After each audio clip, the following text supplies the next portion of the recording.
For example, if I want to walk across the stage, then I'll specify my endpoint, and I'll see that in high resolution. And then I specify the pathway, and the observation of that untrammeled pathway produces positive emotion, because positive emotion is an index of an untrammeled pathway towards a valued goal, which is also something that's very interesting to know, because it suggests that there's no positive emotion without a goal. It also suggests that the more noble the goal, the more complete and elevated the positive emotion. And that could be true. That could be true, and it's the case as well that when you organize your perceptions around a goal, that provides a container for your negative emotions. So if I want to walk across the stage because I think that getting to the other side is preferable to being here, so that's a hierarchy of value, that place is better than this place, then when I observe myself undertaking the actions that will get me to that place, that's comforting and provides security, because it shows that the structure that I'm using to organize my perceptions and to reduce the world to manageability is sufficiently accurate so that I can implement it.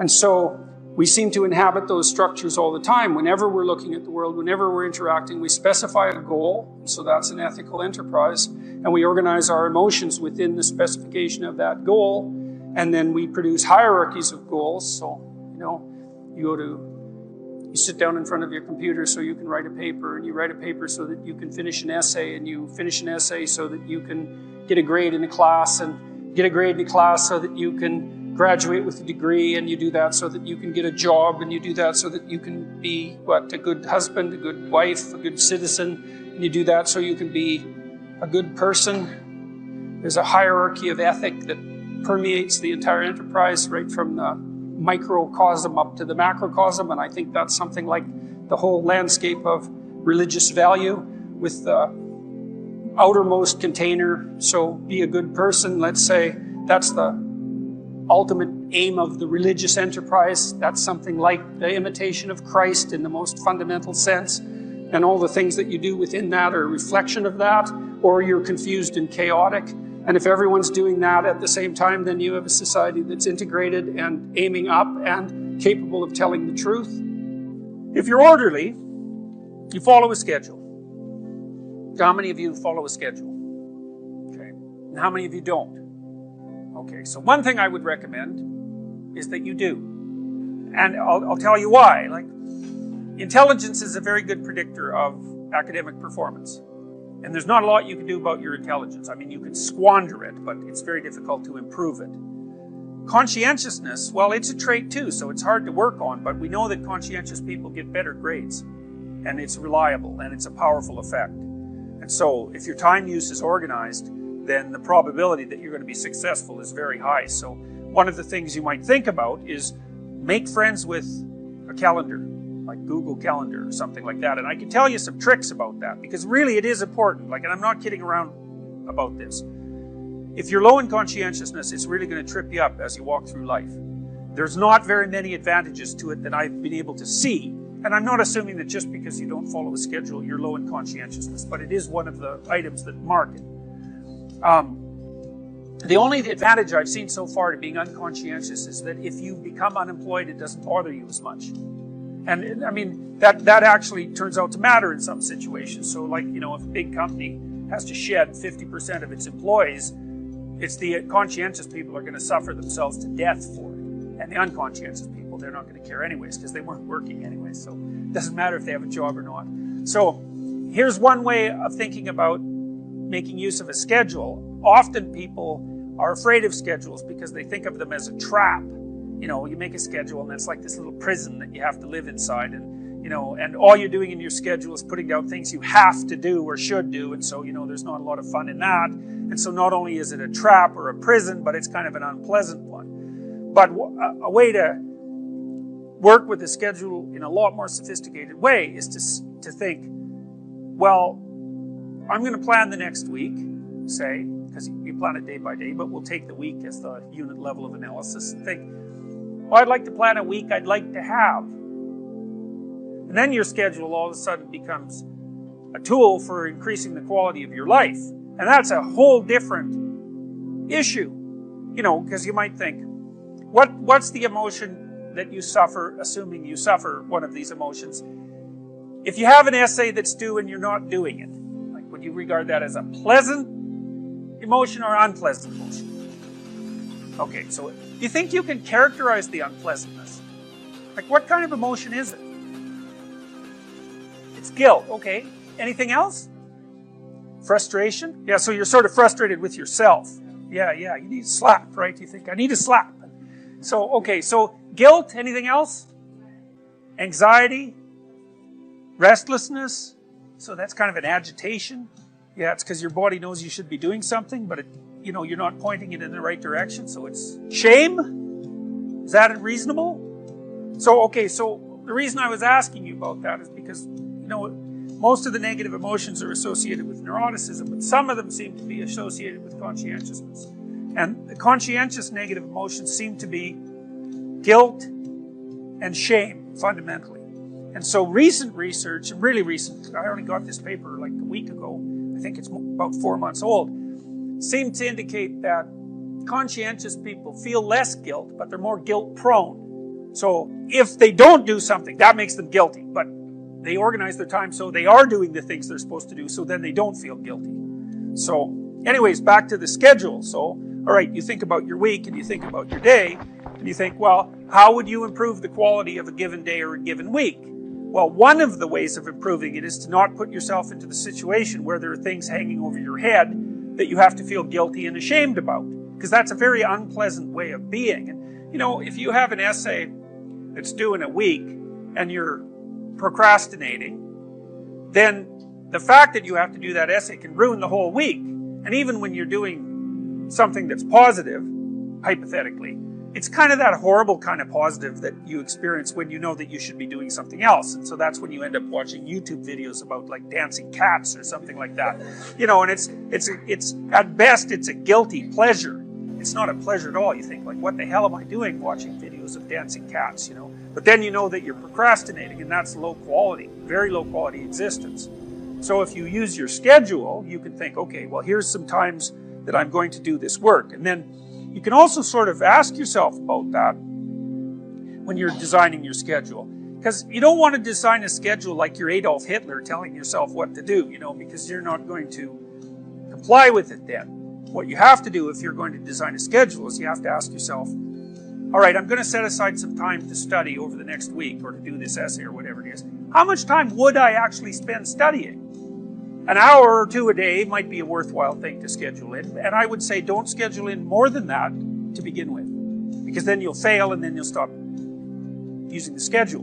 And so the other thing you want to do is you want to schedule in things that you want to do, and then you want to look at the day or the week and you want to think, hey, that's a week I'd like to have. If I had a week like that, it would be good. I'd be caught up so that all that negative emotion doesn't have to accrue. And I would have done a bunch of things that I'm interested in doing, and at the end of the week, I'd be in better shape than I was at the beginning. And if you treat a schedule like that, so that what you're using it is to design the days and weeks that you want to have, instead of using it as this little, jail that you have to put yourself in that you're not going to do anyways, then you can learn to use them. And that's one thing you can do to make yourself more industrious, more conscientious. Follow a schedule. I've told people to learn to use a schedule.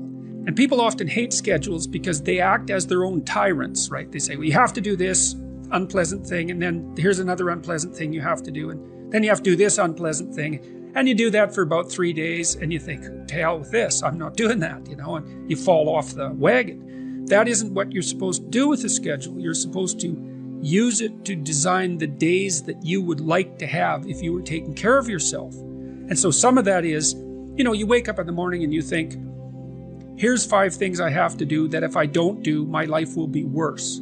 It's like paying bills, for example, or taking out the garbage. It's like you have to do those because otherwise things degenerate.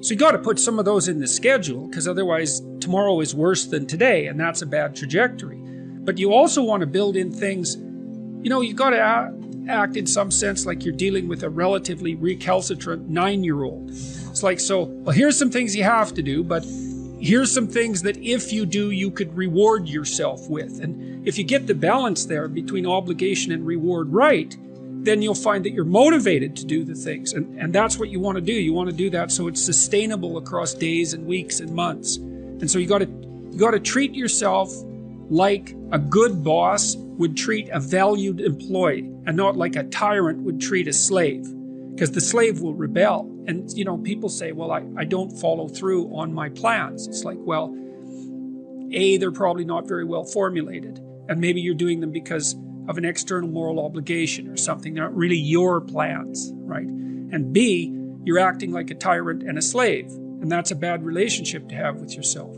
Treat other people as you would like to be treated. It works both ways.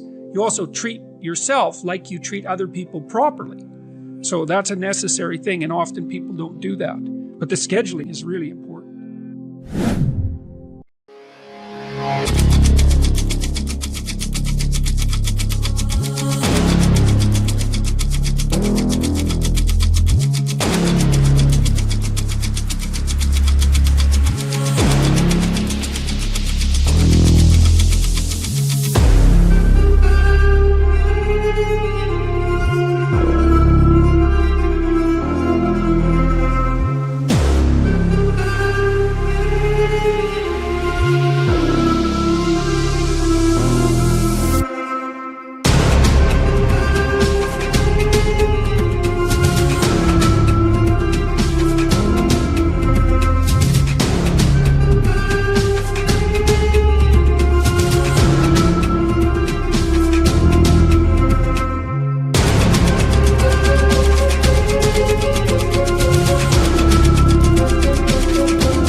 To my party, we're just getting started. A life is a dream or a nightmare scarring. Hand me a drink cause I think I'm going all in. Get me a shrink who can catch me when I'm falling. Cover up my scars, flip the handlebars. Crashing in my car, wake up in a bar. I'll be a superstar, just on my avatar. This world is so bizarre, empty out the reservoir.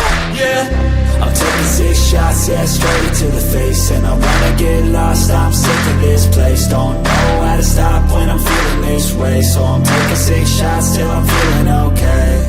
I think I'm going crazy, don't think I'll get home safe. So I'm taking 6 shots, all straight to the face. I'm taking 6 shots, are you coming with me? I'm taking 6 shots, yeah, straight to the face. And I wanna get lost, I'm sick of this place. Don't know how to stop when I'm feeling this way. So I'm taking 6 shots till I'm feeling okay. I think I'm going crazy, don't think I'll get home safe. So I'm taking 6 shots, all straight to the face. I'm taking 6 shots, are you coming with me? Sometimes you need to let loose, grab juice, get goose, tattoos, taboos, get screwed. Loosen up, buttercup, all those hate comments will never make you feel enough. We're all adequate graduates, hearts full of calluses, but we know calculus. Damn, ain't that fabulous. Can't wait to apply all those mathematicus. But we can't get a job that pays us enough. I'm about to pop up.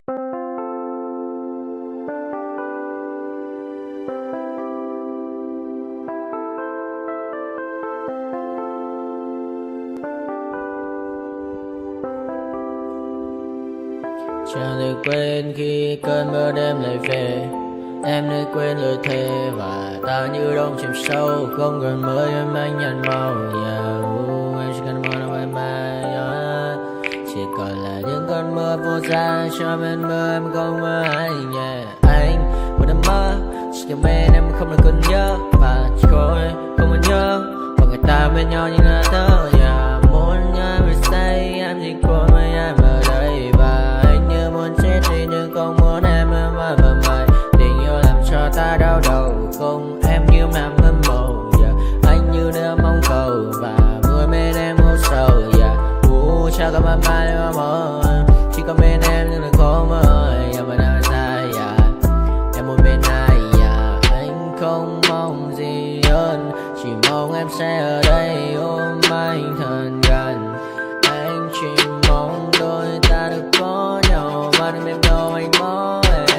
bên anh có em.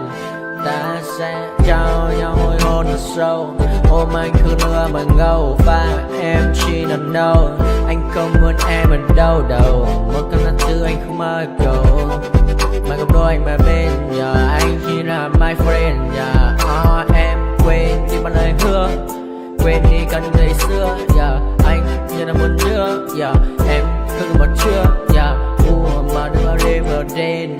Anh như một người mà game, không như là ba trên đêm, cho em nhiều hơn như là game chỉ cần là mưa thôi, em chỉ cần là mưa thôi, còn ai sẽ là nắng rồi. Em chỉ cần là mưa thôi, cho anh ngược êm trôi, cho anh được ôm em khi trời nắng và ôm em khi trời mưa. Và có anh có mặt trời em như là cuộc đời có được nhau là gặp thời không cần mưa để mần lời anh muốn em mau về đây để cầm